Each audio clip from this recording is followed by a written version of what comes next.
you. I will find you. And I will kill you. I am the Walton. Shut the fuck up, Donnie. The greatest trick the devil ever pulled was convincing the world he didn't exist. What we've got here is failure to communicate. Mrs. Robinson, you're trying to seduce me. Aren't you? Was it over when the Germans bombed Pearl Harbor? Hell no! Just been revoked. Open the pod bay doors, Hal.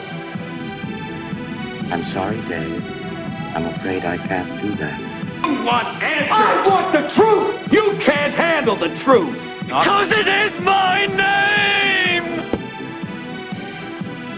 I see dead. Today, Junior? You ever dance with the devil in the pale moonlight? What? You'll shoot your eye out, kid. Like scary movies. Uh-huh. What's your favorite scary movie? The price is wrong, bitch.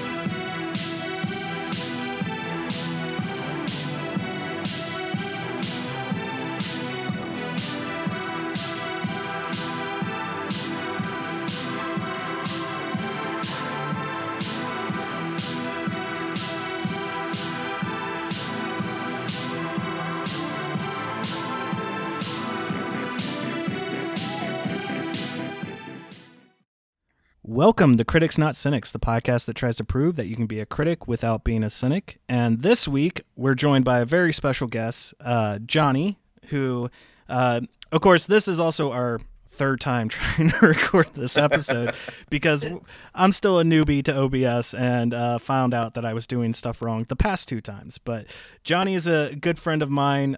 We went to grade school together, and then we reconnected years later through work, and is also a person I know is really big into Dune. He's probably the Dune master of lore. And then also we're joined by Leslie, who is also like the second tier in Dune knowledge of people I know. And so we're all here to talk about Dune this week. And I think it's actually really good that we had those issues because there's been news that's come out about the sequel and stuff like that. So we weren't really sure when we were recording this whether or not stuff would be going forward. So it's really nice to be able to talk about that stuff today. So also just an FYI, if you didn't catch it out, because this will be coming out after it happens, we did our first gaming live stream last Saturday. And I'm sure, because I haven't done it yet as of recording, I'm sure it went fine and everyone got to enjoy it. But if you didn't get to catch it out, you will be able to look at it on our channel. It should be under our live tab or under our videos tab, so be sure to go check that out. And I don't think that there's any other stuff to kind of get out of the way, so let's just go ahead and dive into it. So we're going to structure this review a little bit differently than when we tried to do this last week.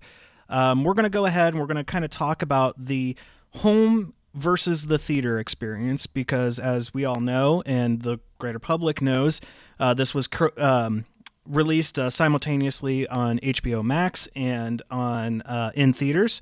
So Leslie and I both got to watch it from home, and Johnny, being the huge Dune diehard fan, went and saw it in the theaters. So we're going to talk about that.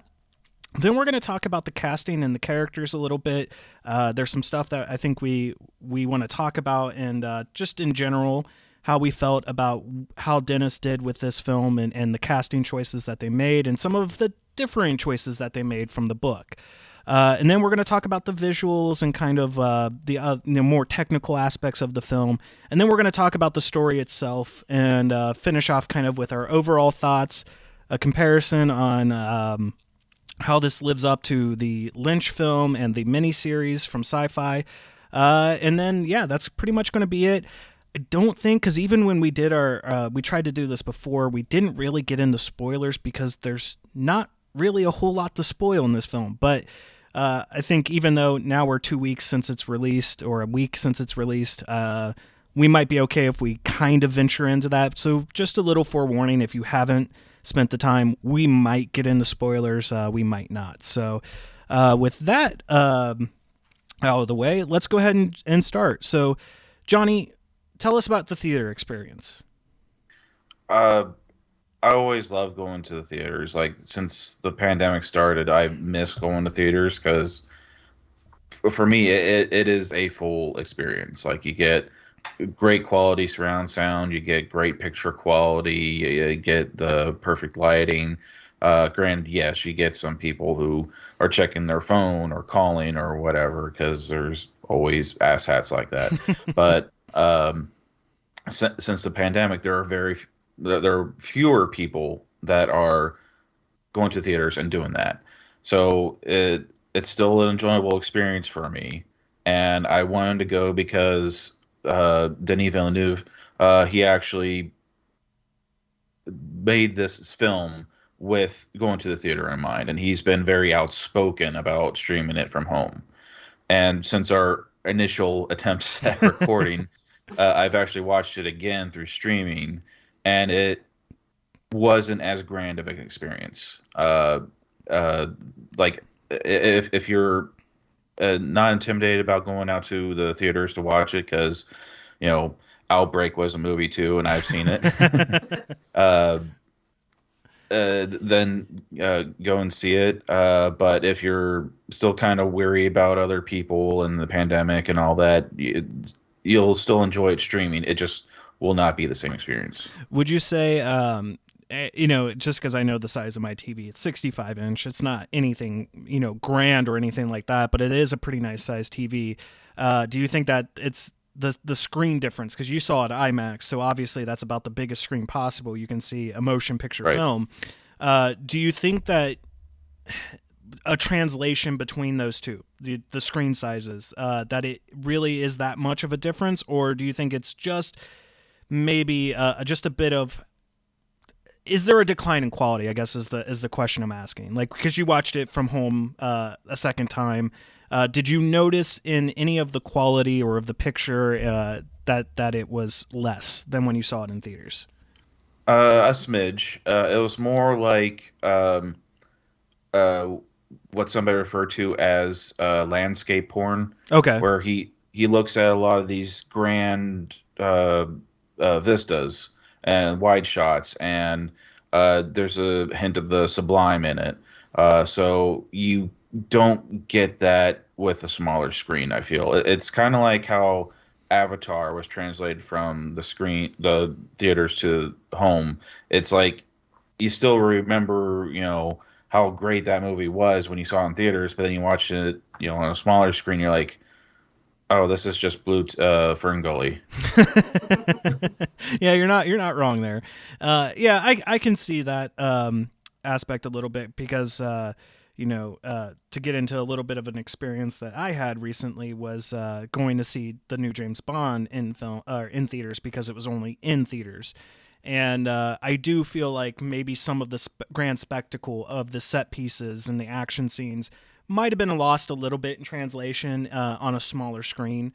But I also think, just as a personal opinion, and knowing if we had the other person who may have joined us this morning, who is not as into Dune as the three of us, it was probably best for him to watch it at home, because he really couldn't get into the film. It was very slow for him.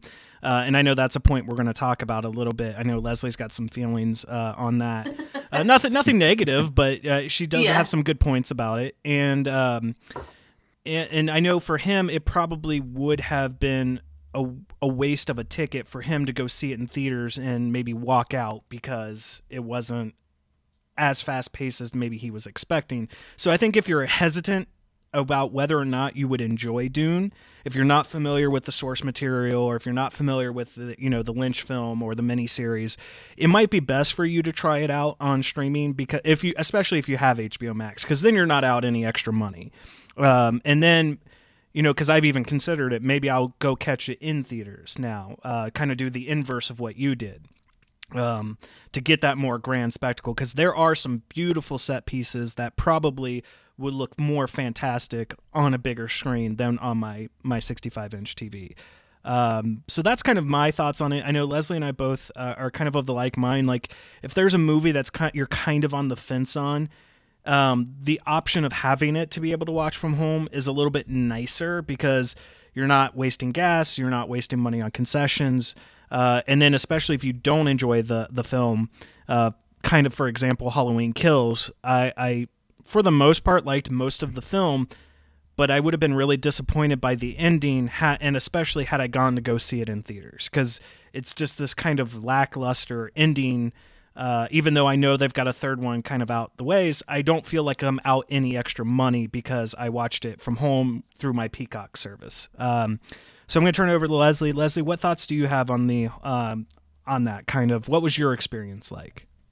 Well, first I have a question for Johnny. Do you have the same sort of like sound setup thing that Patrick has going on, or was the sound like different? I just have the two sides and two rear speakers. I don't have, and a subwoofer. I don't have, and a center channel. Sorry. I felt like the soundtrack really stood out to me. That would be like much more impressive in the theater than at home. Yeah, I would agree. I definitely didn't get like the whole. I want to say like when Paul is kind of tripping out on the spice.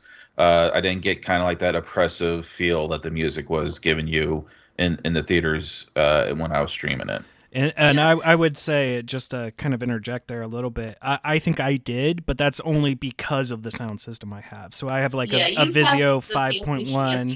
It's got Dolby Atmos. I had the subwoofer behind my chair, and even at like low volumes, like I turned it down a few times, and I was still getting the like thump, thump, thump, of the bass and everything. So yeah, that could impact it.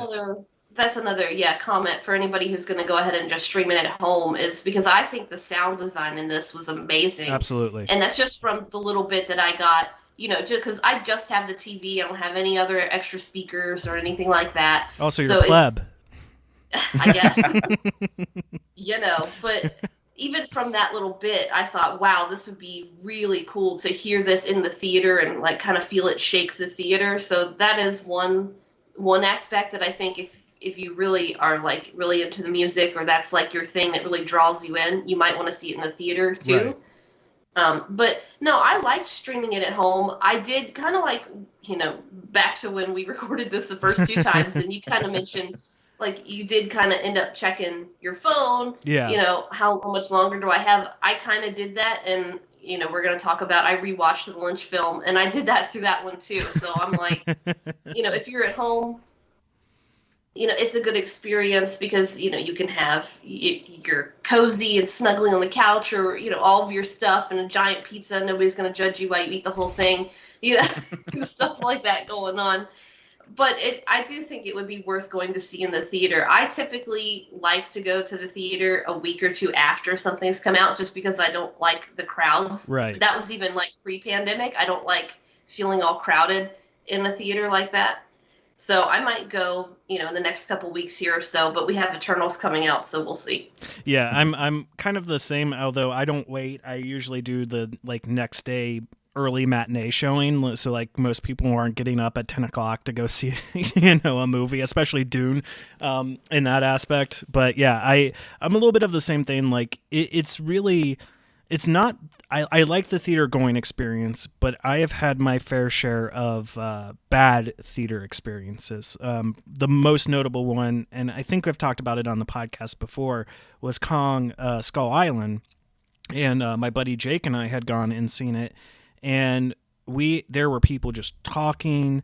There was someone with their kid who was just, they had a ball in there and they were kicking the ball around and like couldn't hear much of the dialogue, which thankfully, like, that movie's, you're not really wanting to pay attention necessarily to character dialogue. You want to see monkey smash, so it's one of those things though, where it was like, it was very oppressive feeling. And even when we went and saw James Bond, there was people on their phones. Again, someone brought their young kid to an almost 3-hour film, and by the time it gets to almost the end, he's going, "Is it over yet? Is it over yet?" And I can understand that for a young kid. So it really is how can you manage this within your own time schedule? How, like, if you've got kids and you want to go see Dune in the theaters, like, you got to get that babysitter. You got to get that babysitter for at least 3 hours because you got trailers and stuff like that, and you got the travel time to the theater. So I hope that this doesn't kind of go away, not just for Dune specifically, but just for movies in general, giving that kind of easier accessibility for people who may be more fearful to go out there in this kind of post-pandemic world we're living in. And I think it also increases the visibility of certain films. Lesser films may not, like Dune. Dune was a risk for Warner Brothers, and I think it was smart for them to do this dual release because it ended up being streamed a lot, and it ended up going to the theaters a lot. So, it could have eliminated half of its audience just by specifically going straight to theaters, because you do have those people who aren't familiar with the source material, those people who are familiar with the source material, and both of them may be going, yeah, I don't want to go out for a 2.5 hour film. So I'm just going to stay at home, wait till it comes out on digital later on. So, there are some definitely give and takes to the theater experience. And hey, I worked at a movie theater, so I love the movies and I love movie theaters a lot, but I also am introverted and I like to just stay at home. So, that's just kind of, I think, something that they need to consider going forward. Now, I know with Dune Part 2, they are saying it's going to be theater exclusive, but I'm sure that will be subject to change depending on how 2022 goes and whatever happens on out in the world. So, okay, to move on from that little bit of the topic, let's talk about the casting. Leslie, we're going to start off with you on this one. What did you think of the casting on this? I'm referencing because Johnny had that good idea to bring up IMDb. I'm looking over at my other screen over here. Overall, I think the cast was great. I don't have any issues with how they cast it, like in any specific one, because like at the 30,000 foot scale, I think everything looks great. All the characters look good. I feel like everybody did a really great job, even for how little or how long that they're on screen for. The only one that I would say I'm just the tiniest bit disappointed with, and it's just a personal little tiny nitpick, I don't want to like make this overblown whatsoever, is just that I'm disappointed that Jason Momoa is Duncan Idaho, and that he's on there for a certain amount of time and then he's not, without trying to be spoilery. Okay, well, be honest. You just wanted to see him without his shirt, right? No, I wanted to see him like in the whole movie, but sorry, I feel like had he didn't get enough screen time. You're the one. You're the one female on the podcast, so I felt like I had to bring that up. I don't feel like he got enough screen time. That's my. I could agree with my that. Complaint. That's my tiniest. But everyone else, I feel like, was cast very well. If you're a person that just follows actors just to see what things they're in, there's a plenty of a cast here for you to choose from. Of like, well, I came for Jason Momoa. Well, I came for Zendaya. I came for Josh Brolin. I came for Timothy Chalamet. Yeah. Hope I'm pronouncing his last name right. Or I follow Oscar Isaac. Like, the cast is amazing, and I think they all did a really, really good job. Yep. All right, Johnny? I've been excited about the movie ever since they started, like, announcing casts, like, back in 2017. Like, I would see, like, oh, they just cast Dave Bautista as Raban. I was like, oh, my God. Then Jason Momoa as Duncan. I was like, yes! So it was like, from the get-go, I was excited about the cast because they're all very well accomplished, and they played very good roles in the past. So I was like, yeah, these are good choices.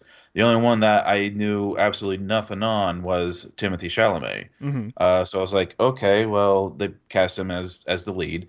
I want to see other movies he's been in, see if this is a good fit or not. So I found that he played in a movie called The King on Netflix. I think it's the Netflix original. I can't remember. But he's playing either Henry III or Henry V. It's one of the Henrys at the very least. and he's very good. He's both calculating, vulnerable, commanding, naive, very just human in general. And that's the type of person you want to play Paul. So I was very satisfied with that choice. We kind of touched on this on our first attempt at recording.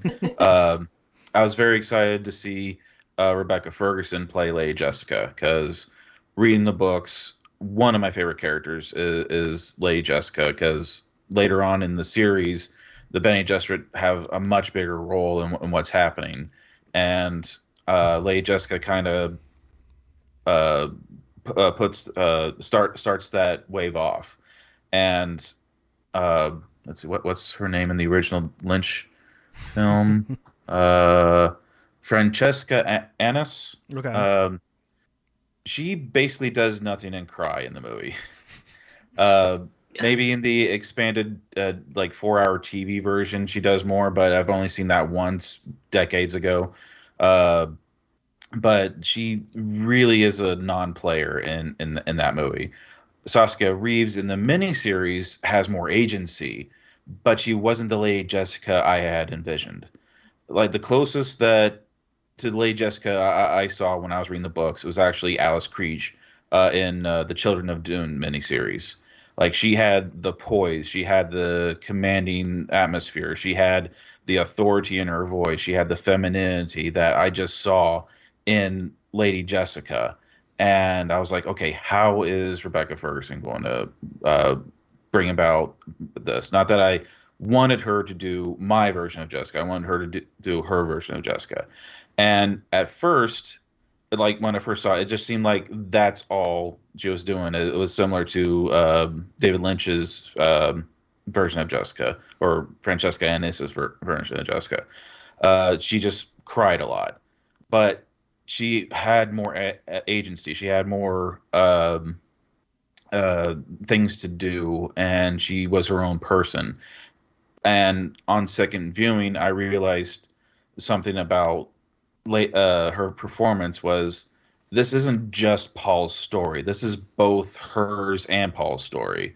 Because when you see the scene with the Gom Jabbar before they go to Dune, she is the one citing the litany against fear instead of Paul. Mm-hmm. And you could see as she's reciting it, which is the litany the Bene Gesserit teach other Bene Gesserit, because this is something like, hey, you're losing your control of your emotions, recite this and you'll get back in control. And you see her get more and more and more like resolute and firm. And yes, in the scene later on, she's crying again for, of course, Leto dies. So like her husband dies. Yes, she's going to cry. But then at the very end of the film, you see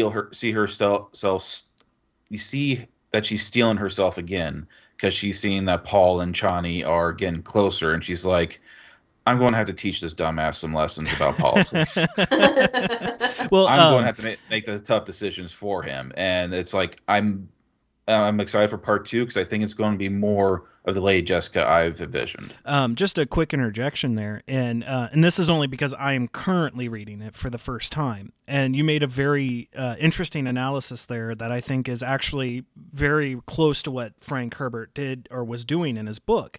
You said that this was more not just Paul's story, but Jessica's story as well. It's both of their stories. And I'm just kind of at the portion in the book where Paul encounters the hunter-seeker drone, but then it's also switching perspective, because then the next chapter is literally minutes before that, and Jessica exploring more of the house and finding this airlock thing, and also, but just like coming to terms with a lot of other things about why they're coming to Arrakis, her worry about Arrakis, her worry about the Harkonnens, and what this is, the plan for the Bene Gesserit. So I've noticed that the book does switch perspectives a lot between Paul and Jessica, just even in the early portions, because I'm still only like 113 pages into this massive book. So I know I've got more to go, But I thought that was interesting because that's kind of what I've been picking up from the book. So that's a really cool thing that you've noticed that with this film. Because I can't say I noticed it on my first. Well, I haven't watched it a second time, but I can't say I noticed that per se. But with what you're talking about, how she's reciting the litany against fear and stuff like that, and her journey, that it does make sense that it is falling more in line with the book than what I originally thought. So do you have any other things to talk about with casting, or? Okay. So, the one thing that I kind of wanted to talk about with casting, because again, I'm the one who's the least familiar with the source material and had only really seen the Dune, the Lynch, Dune film, Dr. Kynes, they gender swapped for this version. And, quite frankly, I really enjoyed this actress who played Dr. Kynes. Now, I don't have her name offhand. Let's see if I can pull it up here real quick. Sharon Duncan Brewster. And I've seen her in a few other things. Most notably, she was in the Water of Mars episode of Doctor Who with David Tennant. And I really liked her in this film. I mean, it's a very kind of minor role, but at least in this version, it's a little bit, I think, maybe more important in the book, or maybe was more focused on, because I believe it was Max von Sydow who played the character in the Lynch film. Yeah. I liked her presence on screen.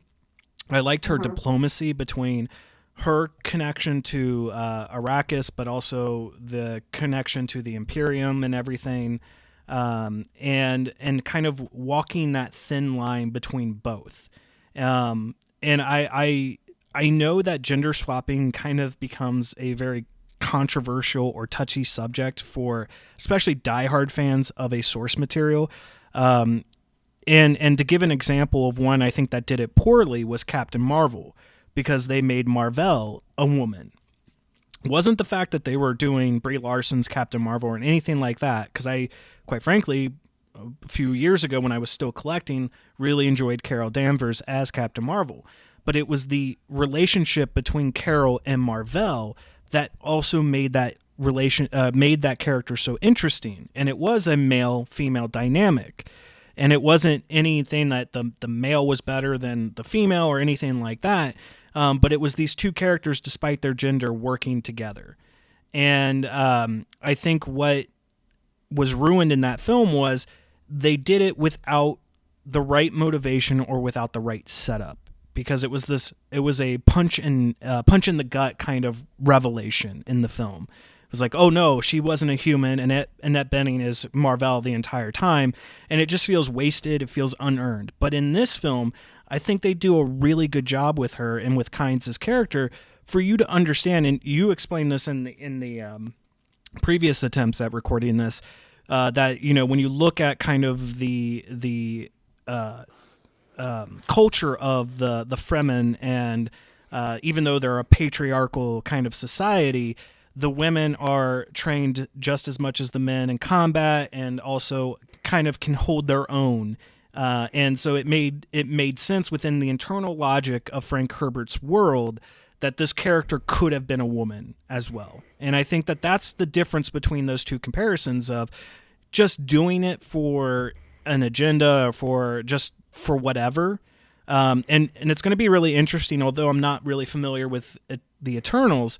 I know several characters are gender swapped for that film, and I'm going to have to wonder if they did it like they did with Dune. Like, if it feels right, then I'm going to be okay with it. But if it feels unearned and it feels out of place and it feels like purely somebody from outside of the film going, hey, we need to have these actors or these people be these specific things for this specific reason only, and not for the sake of the story and not for the sake of telling a good story, then I'm going to have an issue with it. But I really, really liked what they did with Kynes in this film.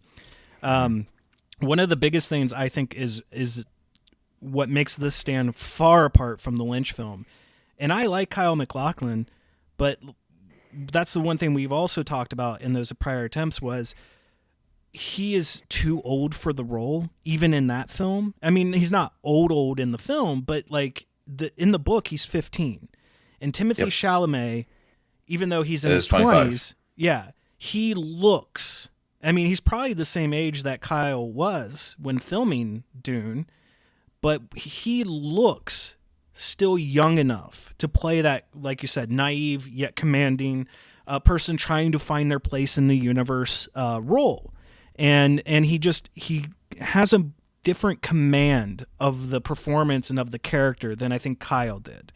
Well, I think go ahead. I don't think they point out age in any of the movie or TV versions. No. Yeah, and I kind of think that's a good idea for them, because if they were trying to do this like he's 15, it'd be kind of like a Hunger Games situation where you're like supposed to envisioning all these people as teenagers and whatever, and maybe getting a little more questionable. Whereas when you just look at him, you just, like you said, his look, and you look at him and you think, oh, well, maybe he's 18 or 20, you know, but you're not thinking like he's 14 and he shouldn't be doing this or that or whatever, you know, and filtering it through that lens. Right. And I mean, it's just like it's how Kyle MacLachlan holds himself in that original film, where he holds himself as more of an adult.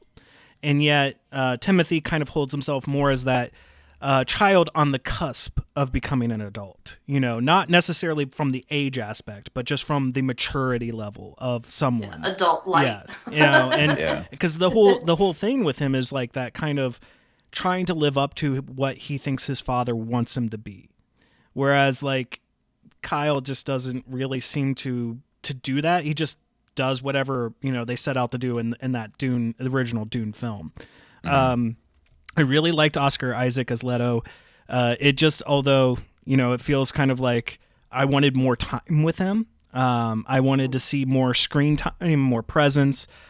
Same with just like I wanted some more time with Jason Momoa. Right. And that's where I was going next. Like just same thing with Duncan and Jason Momoa, because like he's only there for certain aspects of the film, and then when he finally like leaves the film, we'll just say that it just was like, oh, I wanted more time with him. And especially given how long the movie is, and that this is only like first half-ish of the book, I wanted more. Right. And I kind of wonder if they're going to like a Lord of the Rings style like extended version of Dune. I mean, I wouldn't be surprised if he's anything like Peter Jackson. He's already like filmed, you know, cutting the 4-hour version. Right?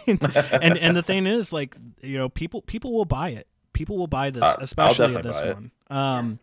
But I also really want to talk about Josh Brolin as Gurney, because you look at the biggest comparison between him and Patrick Stewart. Like, Patrick Stewart is fine as Gurney in the 80s film, but it's a little bit more flourished and like fanciful, whereas Josh Brolin is that grizzled old soldier. You know, that war, he's been through war, he's got the scars to prove it, and he's only trying to teach Paul the basics for self-defense and to not let his guard down. Whereas like when you go to that first scene with Patrick Stewart, he just like, he's supposed to be angry, but it just feels like you're having Picard yell at you for a second and then jumping you.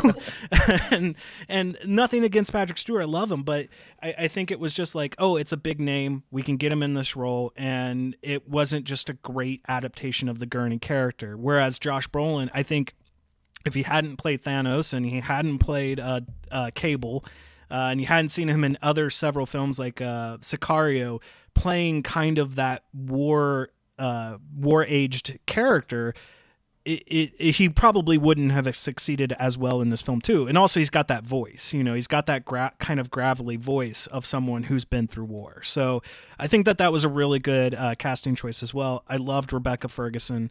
I thought she was really good as Lady Jessica. And, you know, the one complaint people might have about this, and specifically because like Leslie brought up, if you're following these films for specific actors, people might have been coming to this film for Zendaya, and they might have come away disappointed. But I think the thing is that you have to understand, because like when this film was marketed and stuff like that, I didn't follow it. I had no idea it was only going to be a portion of the book. I'm not sure if anyone did. I know you were following it more closely, Johnny. Did you know that this was only going to be a partial adaptation? Yeah, I had seen an article saying that it's going to be a multi-part movie, but yeah, the advertising for it failed in that regard. Right. Where they don't mention this is Dune Part 1. They just keep calling it Dune. Right. And if somebody was just following the marketing and then they get into the theaters and they see Dune and then a little script below that Part 1, they're like, wait, what? That was certainly my reaction when I started the film, and then that came up there. I was like, huh? Like, oh, okay. Like, are they talking about Part 1 as in this as being the first book of, and then because you got Children of the Dune and then Messiah of Dune, or I might have those out of order. Yeah, backwards. It's Dune Messiah and the Children of Dune. And so, that's where because I knew that there were multiple books in the series and stuff like that. That I'm like, okay, they're just saying Part 1, like he wants to make Book 2 and Book 3 as well. But once you get to once you get over halfway through the film, you're like, oh yeah, no, this is only a portion of the book. So, people might be disappointed by that Zendaya thing, but then you kind of got to understand, especially now that we know Part 2 has been greenlit, she is going to have more of an impact in the second part of this film series. And I think it's also wise too, because they did say that he envisioned this as a trilogy of films to adapt the one book, because he wanted to give the ample story time, the ample character development, and the build-up feeling justified when you get to the end, where you go and you look at the Lynch film and it crams that 700-page book into 2 hours and 14 minutes. And you look at this film and it's 2.5 hours, and it's only crammed in the first 150 to 200, 300 pages of a 700-page book. So, I think that he's approaching it in the better light. So I think that's going to... Oh, go ahead. Oh, I was just going to say, with that, him envisioning it as a trilogy, I have seen some reviewers who were upset about that because they're like, it's The Hobbit all over again. And I'm like... This is nowhere really like isn't. The Hobbit. Yeah, it's it's really not. I was like, you obviously have not read the book, or even maybe even looked at the book to understand that this is a thick book. The Hobbit is, meant to be a children's book. And it's 100 pages, something like that. About 175, maybe 200. It's very skinny versus this is a very meaty book. This is Lord of the Rings, all 3 books together, as it's meant to be, sort of a thing. So it's not at all crazy for him to have envisioned this as a trilogy. Well, and it's not marketing or they're trying to pull a stunt or anything like that. To give you more credit on what you're saying there, all it takes is opening up to the content section and seeing Book 1, Dune, Book 2, Muad'Dib, and then Book 3, The Prophet. And that's how the miniseries divides it too. Right. So I think that's you're right, where it's you obviously have no idea what's going on with the book itself. You're not even trying to necessarily look at the source material, because I was one who, when they said they were going to make The Hobbit into 3 films, I'm like, I could see 2 maybe, but 3, especially when you make 3 just all the Battle of the 5 Armies, and and you have 2 end where you have or what was 2, The Desolation of Smaug, end where it ends. It's no, you just no. And the extended editions help a little bit. They do help a little bit. And with what, because I know he can never make the Silmarillion because that's an impossible book to adapt. But he was trying to fill in a lot of the stuff from the appendices from Lord of the Rings, and fill in a lot of background, where Gandalf was during most of this, and it fits within the actual lore that Tolkien had set up, but it's not stuff that's actually found within The Hobbit. So, even when you read The Hobbit before reading Lord of the Rings, there are vast inconsistencies, because he never, never intended it to become Lord of the Rings until he decided to sit down and write Lord of the Rings. Because, Gandalf's like, oh, it's just a magic ring. And now it's the one ring, and all that stuff. So, all right, let's now go into the visuals and kind of sound design of the film. This is a beautiful looking film. Everyone can have their fair share of criticism of CGI. I have it vastly, especially when it comes to horror films. When they go to CGI effects for creatures and stuff like that, it does not look as good as practical effects.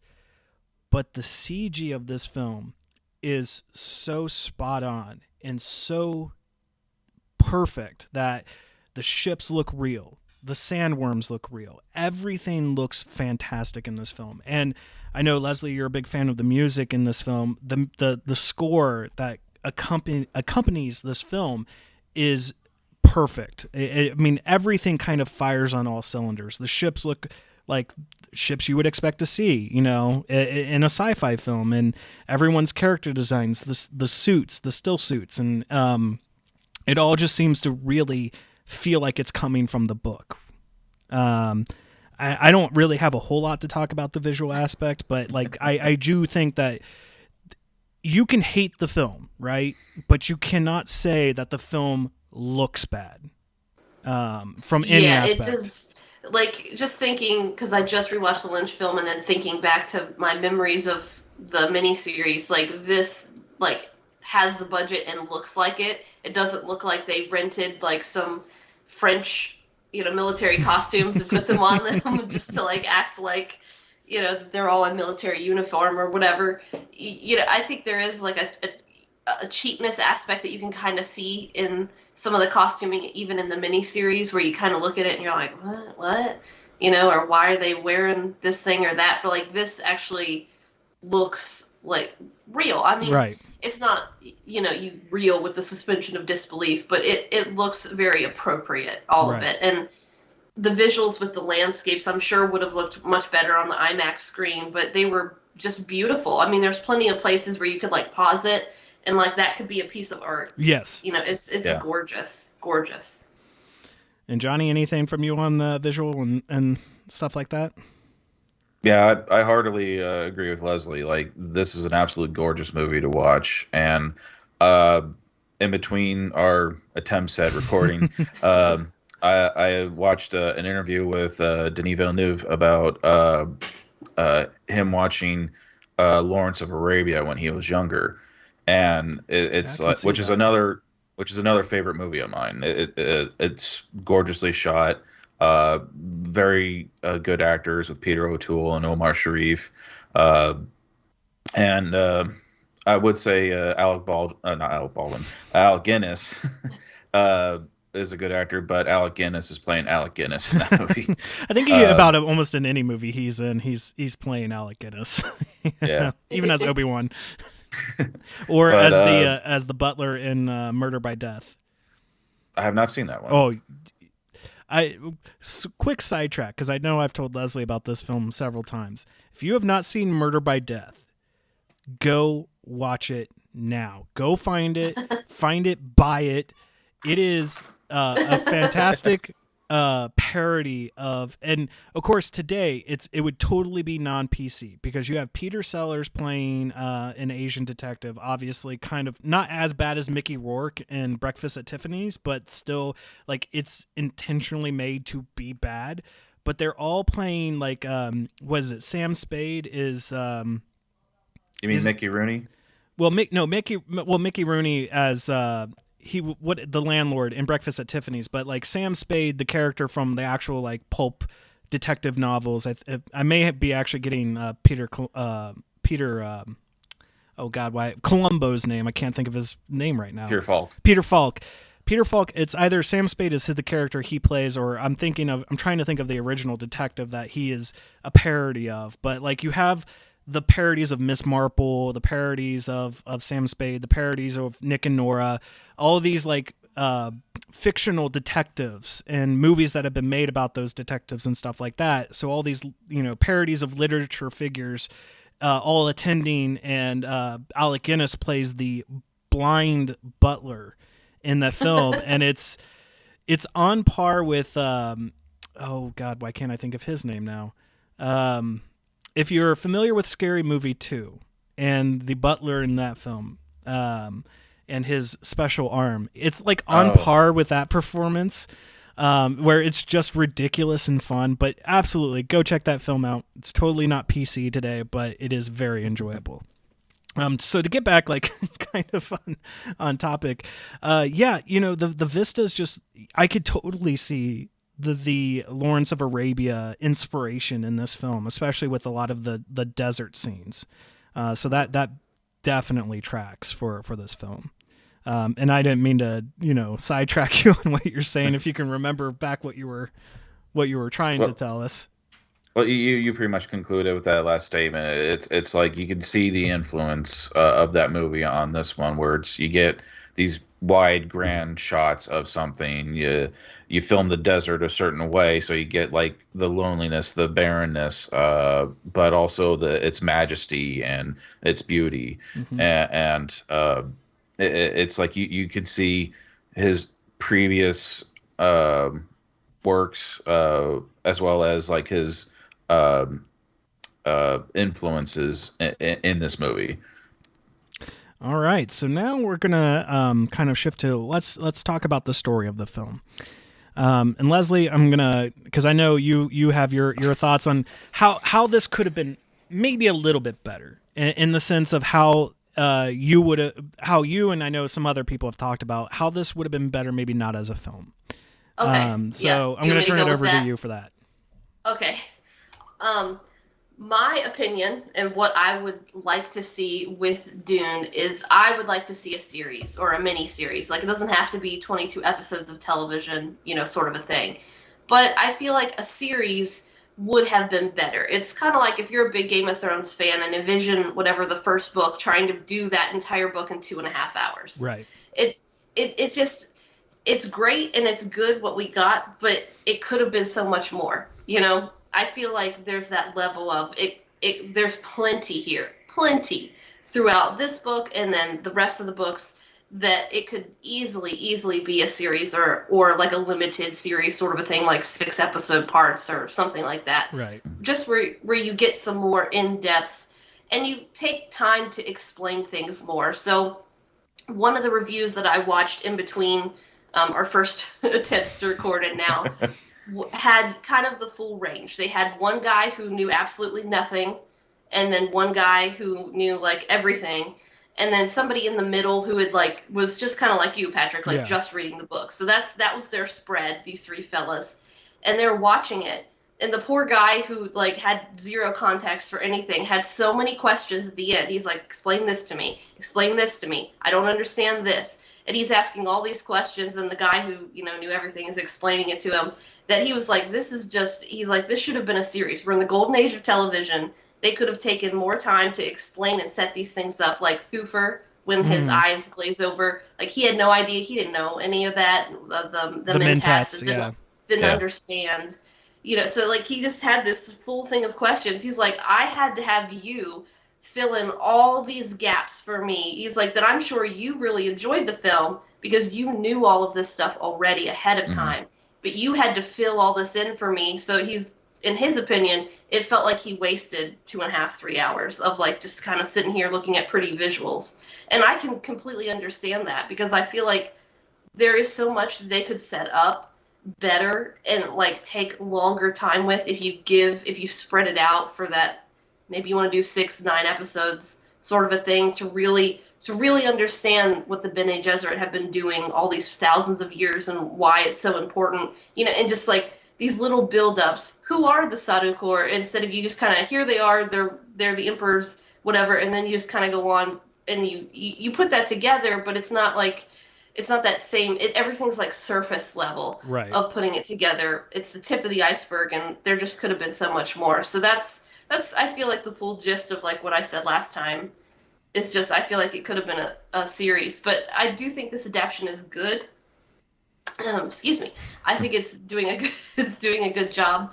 I don't feel like it's horrible in any way whatsoever. I feel like it's being very true to the book, but to me, it could have been more. Right. And that's understandable. And I can tell you that, with what Pat has told me, because I know he had stopped about halfway through, and he was just kind of bored because this film is a very slow build-up. And again, because he's trying to pay as much respect to the source material as he can, but obviously there are going to be things like the mentats that you're going to leave out, like more of an explanation of what the mentats are, and what kind of point they play as as Thufir does, because like Thufir is very to the side in this film, like pops up like 3 times in the entire film. Pitter is, you wouldn't even know Pitter's in this film except that I had the subtitles on and the fact that it was like dying gas Pitter, and I was like, oh, okay, so that was Pitter. Yeah, or you knew who the character should have been, and you're like, oh, it's probably him. Well, yeah. Once I saw David Dalmatian in there, I was like, okay, that's probably Pitter, but no one said anything about who it was. But it does feel like certain things are glossed over, and yet certain things are given focus on, like the explanation of the still suits and how they work, and the fact that Paul was able to somehow manage to do it perfectly, when Dr. Kynes is reviewing him, and, his father couldn't do it. You don't get a whole lot of explanation on who the Emperor is, what the connection between the Harkonnens and the Atreides are, because I just got to kind of a point in the book where Yue and Lady Jessica are talking, and they're talking about the fact that, like, the Atreides are direct cousins, like, to the Emperor's line, so they could potentially actually have a more legitimate claim to the throne at some point down the road, and the Harkonnens only came into their position through profit, through the Chom and everything like that. So like that's one aspect that I hadn't known was really missing from the film until I got to that kind of portion in the book. And I'm sure there's going to be much more that I get to as the further along in the book I go. And so I think that was something that they could have gone into a little bit more explanation for. There are some things that I think that they focused on maybe that they could have glossed over, and other things that they should have gone a little bit more in depth on that they didn't, the Sardaukar being one of them. Again, the kind of the Emperor relationship with the Atreides and the Harkonnens, which I'm assuming will probably come more in part 2. I'm assuming we're going to get some flashback sequences, to fill in some gaps, and that's not necessarily a bad way to do it either, because you don't want to overload someone, especially if they're not familiar with the source material, with all of this information, and they're trying to now put it all together and understand how these interconnected, very complicated relationships are all occurring. So yeah, I can understand why people might tune out in this because of the slow build up, but I think it's doing it fine. I don't think that the film really it's not really negatively impacted by its slow build up, especially now knowing that part 2 is greenlit. Like if it had just ended here and this was a failure, I'd be more disappointed because we're left there, right? Like we're like, okay, we can assume what's going to come later. Yeah, I can go read the book or whatever, but it's much like when a series ends on a cliffhanger finale and then they cancel the show, like Krypton, like the Sarah Connor Chronicles. When you end that and you don't even give them a wrap-up thing, it really kind of leaves you with a sour taste in your mouth. So that's Leslie's thoughts. That's my thoughts. Johnny, what's your thoughts? Well, first off, I always thought, like, once I heard that this was going to be a multi-parter, if not just two-parter, that I thought that the movie was going to end almost right after the fall of House Atreides. Like seeing Duncan's final stand, that was great, and I was like, okay, we can end it here, where Paul and Jessica are going to go find the Fremen now. It's like, okay, that gives us some hope for the future. It'd be sort of like starting off the Star Wars trilogy with The Empire Strikes Back, right, instead of A New Hope. But they continued on, and Paul fights Jameis, and then they end the movie, and it's like, that doesn't feel like a good place to stop it. Yes, there is more hope now because Paul and Jessica are a little more entrenched in, or they got their foothold, I'll say, in the Fremen society. But it's just like, if we had kind of like, not necessarily a downer ending, but like we get them at their lowest, and then it's like, okay, now in the next movie you have a much more like steady increase, whereas now that the fight with Jameis is done, it's like, well, now all I see is like you just see Paul learning Fremen society and integrating more, and I guess like you'll see him become more charismatic because Paul in a way is kind of like or in the books is kind of like a deconstruction of a charismatic leader coming to power, and the deconstruction of like the white savior trope, before it truly was a trope as it is now. But I felt like overall, like the story was good. Yes, it did have in my opinion, slight pacing issues, because being a fan of Dune, as you said, Leslie, it's like a lot of these things I can fill in my head, and like seeing Thufir eyes glaze over, it's like, oh, he's gone into Mentat mode and he's computing now. But there were things I wish they kind of explained for the people who weren't fans of Dune. Like, okay, he's a Mentat. Mentats are human computers because human-like intelligence in machines is outlawed because of the Butlerian Jihad, which happened thousands of years ago. And, stuff like that would have been fine, because they had that picture book thing that Paul was listening to. They just could have a little blurb about that. Right. Yeah. That would have been fine. What I did like was that none of the other adaptations have done so far was they showed how incomplete Paul's future vision is. Like, you see this vision of Chani stabbing Paul, or seeing Jameis being his friend and teaching him the Fremen ways, and it's like, because he's seen possible futures, whereas once he actually becomes the Kwisatz Haderach, he sees all these futures, which is another thing that none of the adaptations have mentioned, is Paul is also trained as a Mentat. Yeah, I was just getting to that portion in the book too, because that was something I had no idea about. Yeah, he's not fully trained. He's just had some basic training, but because of that, he's able to suss out all the possible futures to find the one that he wants. That to get his goal, right? And I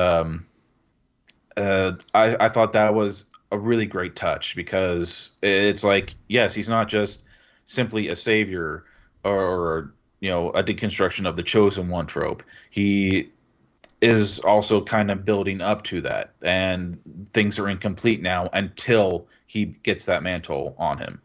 Yeah, and this was one thing I did want to mention, and it just popped back in my head, that I think is also a failing kind of in not focusing enough, and only focusing, I wouldn't want them to focus too much on this, but I think they needed to put more light on it, was UA's relationship with the Atreides. Because when you get to the betrayal, it's like, okay, it's not really built up, it doesn't feel earned. And then whereas in the book, again, because you're getting multiple character perspectives, you're getting UA's internal struggle with, I don't want to betray this family, but I want to try to save my wife, And so the betrayal feels more earned in the book than it does in the film, because UA only pops up, again, for 2 scenes, and then he's gone. So there's no buildup of the relationship between Paul and UA, with Lady Jessica and UA, with Leto and UA, until you get to kind of that climax with his character arc, and it's just like, okay, good plan and all, but I don't feel betrayed because I have no real connection to that betrayal. So which I is think why the whole more time with the series, right. I feel like I'm referencing Game of Thrones a lot, but that's just because it's an easy example that a lot of people are familiar with. Until they surpass the books. Well, you know what I mean. Yeah. So, but look at season 1, all the different episodes we have, how we establish characters, and then how it builds up to these different relationships, and how that could have been the formula to make a Dune adaptation. Yeah. And just kind of think about the differences of that, just like a thought experiment of like, then you could have more explanation on this relationship, and then you would feel betrayed, like when Littlefinger turns on Ned. Right. You know, spoilers if you haven't watched Game of Thrones. But, you know, like those things would feel a lot more earned than like that reviewer that I watched, and he was like, I don't know anything was going on. There, everything's like surface level. You're not connected. You're kind of like, well, these characters died, but you're like, well, all right, you know, whatever. Yeah, that is kind of the handoff, you know, the trade that you're making, and that's in, you know, kind of any film. Like, it's not endemic specifically to Dune. It's any film that you're trying to do that, and you're handling so many different characters at the same time that you're like, okay, what can we sacrifice and what can we not sacrifice? Like, because again, fans of the book are going to fill in Yue's backstory, you know, and they're going to know why that betrayal is, why that betrayal, why they literally like write in their history, like about the betrayal of Yue, you know, like he pretty much becomes the Benedict Arnold of Dune in that sense, because of it set into motion everything else that kind of comes later on. So, all right, well, we're running a little long here. Definitely longer than when we were recording this the first time, but I think this time was actually probably our best because we've had more focus to what we're talking about with each individual aspect. So yeah, we've had time to digest what we've watched. Right. That too. So let's go into kind of overall thoughts, and maybe if you want to compare it to the other adaptations a little bit. So Johnny, let's start with you. Overall, this is my favorite adaptation of Dune. I do agree with Leslie. I think ultimately it would be better serviced as a TV series. But as it stands, because like you said in our previous adaptations, movies are easier to digest for the casual viewer or consumer. Consumer. But now that this adaptation is getting more and more people into Dune, a TV series probably wouldn't be out of the question further down the line. I think it'd be harder in a TV series because there's going to have to rely on so much more CGI on sets. Whereas with Game of Thrones, you can go to a castle in like Scotland and film a lot of stuff. Hey, Middle Earth is in New Zealand, so true. I'm sure they could go to the desert somewhere. Right, but you know, like you'd still have to make sets for like the Arakeen and Geedy Prime and you know, Kaladin and all that. But I have a soft spot in my heart for the miniseries, especially with the Children of Dune miniseries, because of Alice Krige as Leigh Jessica. Overall, the acting is bad in that one. To be fair, it's a sci-fi, so you know that's always a gamble. Yeah, but the David Lynch's Dune, it's sort of like oh crap, I forget his name. The guy who did Cool World. God, yeah, I know what you're talking. I know what movie you're referencing for sure. He did an adaptation of The Lord of the Rings, the Fellowship of the Ring and the Two Towers, and Ralph Bakshi, yes, yep. Yeah. Like without him, we probably wouldn't have Peter Jackson's Lord of the Rings, and that's kind of how David Lynch's Dune is. Without David Lynch's Dune, we wouldn't ultimately have Denis Villeneuve's Dune. So I appreciate it for that, but it's also my least favorite of the three. Okay. Leslie? Well, something I just now thought of while we were all talking here is I don't think they didn't show us the Spacing Guild and like how they're folding space and everything in this one, and I'm interested to see how they're gonna do that. There is kind of like a hint of it in the movie, like when you see the Guild Highliner. They show one end where you kind of see through it, and you see the planet that they just left on the other side of it.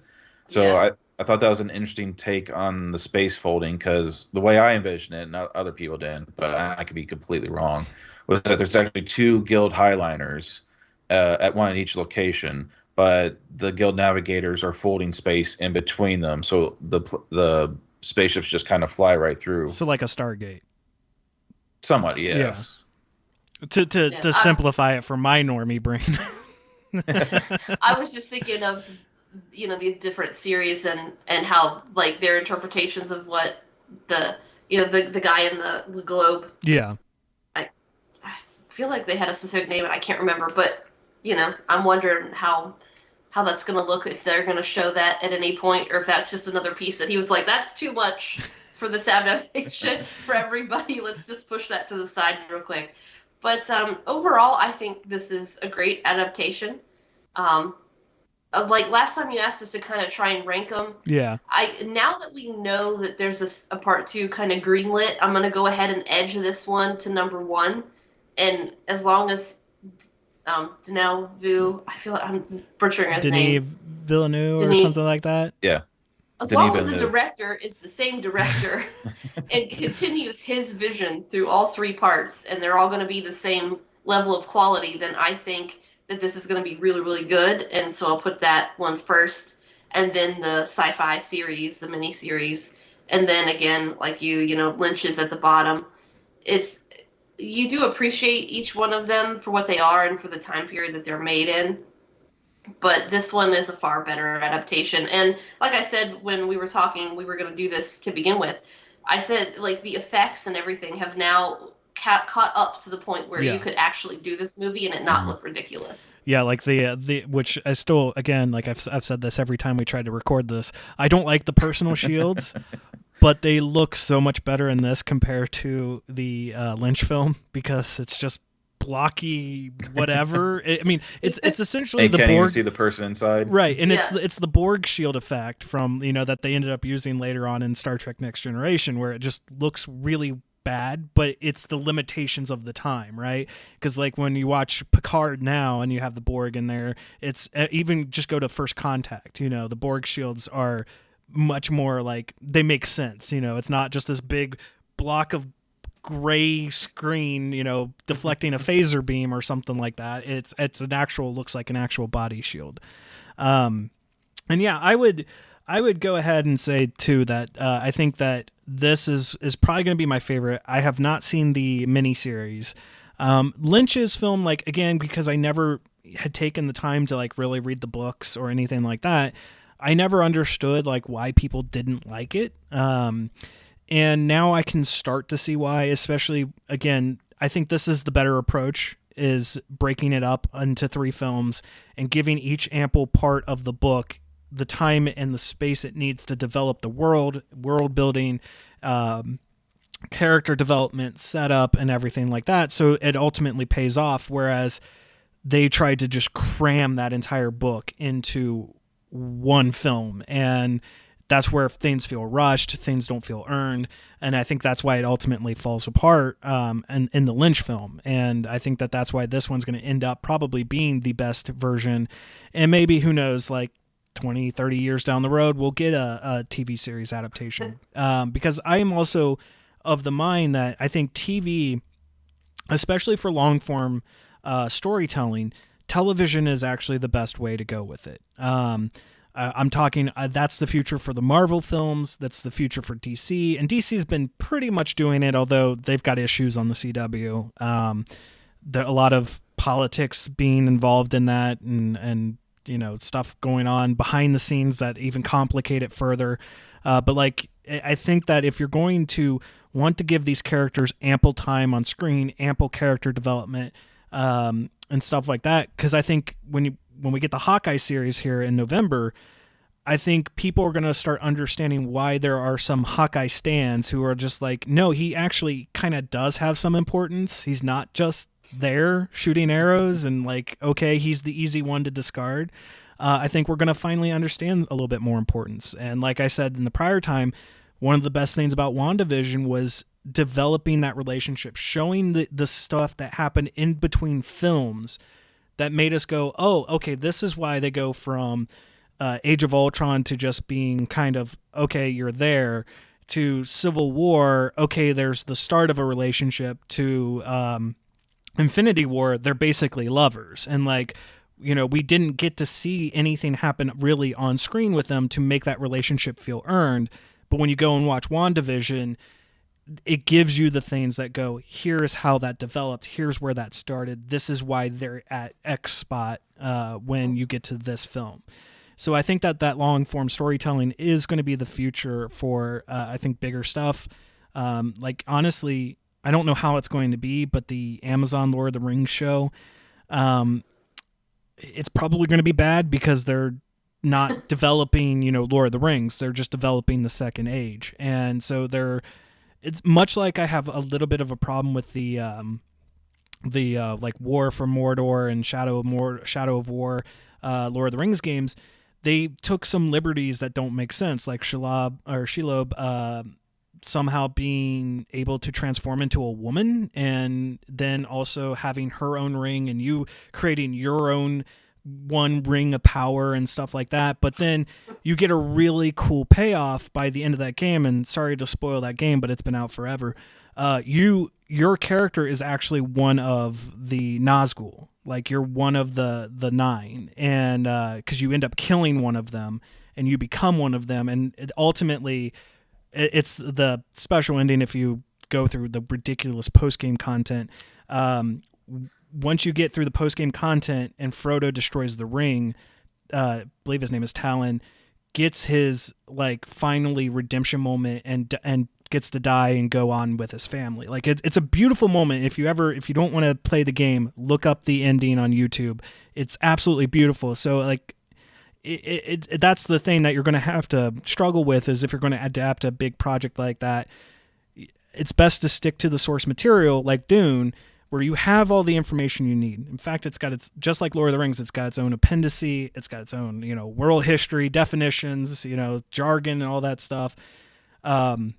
So I wouldn't be opposed to seeing a series at some point, but I do want Denis to get to complete his vision with this film. So now we did this in the last little bit. Actually, Leslie was the one who kind of started it the first time we recorded, and then the second time we recorded, we're like, oh yeah, we definitely want to do this. We're going to show off all of our versions of the Dune book. So Leslie, why don't you lead us off, because yours is the most magnificent of the bunch.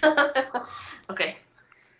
You can't see it back there. So this was a special edition copy that came out with some new artwork. It's beautiful. And if you want to fill in for people who are just listening on audio. I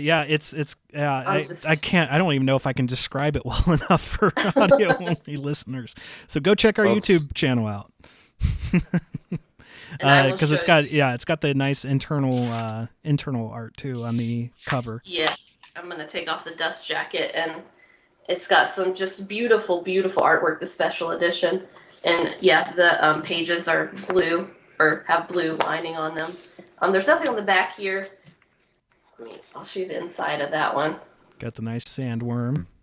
But we were talking about the litany about fear is the mind killer. It has that on the front, if you can kind of see that embossed. So it's beautiful to look at on the shelf, even without the dust jacket on it. But then the dust jacket art is just so gorgeous. I'm going to open up the full thing here, and you can tell me if it's all in screen or not.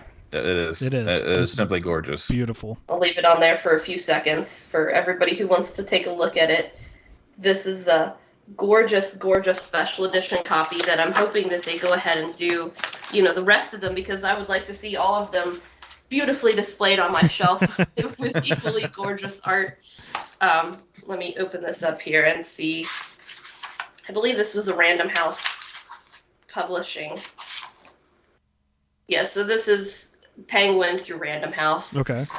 This edition of the book, and it was $40. So if you would also like to have this gorgeous copy of the book, I don't know if it's still $40 or not, because this came out a couple of years ago when I saw it on Instagram. I follow them and knew I had to have it, so I went ahead and hurried up and bought it.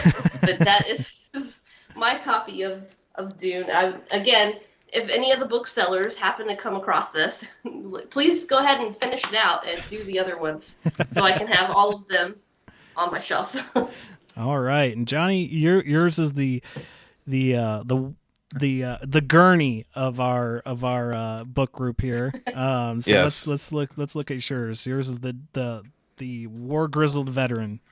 So I inherited this set from my parents. This is a box set of the Dune trilogy, which is the first 3 books that when Frank Herbert was writing Dune, he actually wrote portions of the other 2 books as well. So this is Dune, Dune Messiah, and the Children of Dune.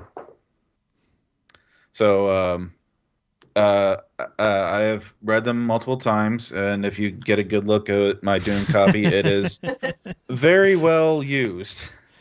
And I've also tried to get at least similar artwork for the other 6 books, so I got those here as well. Here's God Emperor of Dune. Oh, wow. Heretics of Dune. And Chapter House Dune. And right now, my favorite book in the series is Heretics of Dune, followed by, I think, equally Children of Dune and Dune. I would love to see Dune Messiah and Children of Dune turn into movies. Once they get to God Emperor Dune, it's like, I'm not sure how they could do this without making it look ridiculous. I would still love to see it. As a Dune fan, I will see it, but I would still be very questionable about that. So what you're saying is that's one basically like the Silmarillion of Dune. Somewhat. It isn't like there's a whole lot that's like that's esoteric. It's just mostly the God Emperor himself. Okay. If you don't mind me giving away some spoilers, I could explain it, but that's also potentially getting down the rabbit hole with me with in regards to let's hold it off then, because I do have the intent. I don't know how far, like, or how long it's going to take me, but I do have the intent to try to read all of the books. So, and then of You're course, not going to show us your copy? Oh no, I'm grabbing it. I'm grabbing it because mine is the worst looking copy. Mine is obviously of course my light is kind of glaring off the cover, but mine is the movie version. And quite frankly, only because I thought, this is how naive I am when it comes to Dune. I thought I could get it read the week before Dune came out. And then I read the first 3 pages and I'm like, I'm like, this is really heady material. So I probably will get nicer copies at some point. I want to try to track down Leslie's version of it. I was looking on Amazon and I couldn't quite find the same one. I might have to go to Penguin or Random House's actual website to see if I can find it on there. But I am trucking away through it. Of course, I'm also reading this and 6 other books at the same time. So I'm breaking it up in between because I was stupid and decided I was going to start the Horus Heresy, which if you're a Warhammer 40K fan, that's 50 books long. So I'm trucking away. I'm only on book 10, but I'm dividing time right now between those, and I've got a whole bunch of other books. I want to start Wheel of Time here before. I'd actually like to read the first book before that series. Before I watch that series. I couldn't get into it. No. I feel like it's an interesting concept and it'll be fun to watch, but I couldn't make it through the book. Well, and I read because they came out with the series on Netflix. I read the first Shadow of Bone book, and I was not overly impressed by that book. I don't know why it's getting as much critical acclaim as it was, let alone a Netflix series, because it's like assuming you're going to know everything, and it doesn't give any chance to explain its terminology, and the world building is not really that great in it. Whereas Dune, that's what you can give Dune a lot of credit for, much like Lord of the Rings. Tolkien and Herbert really built out, really thought through their worlds, how things interact with each other.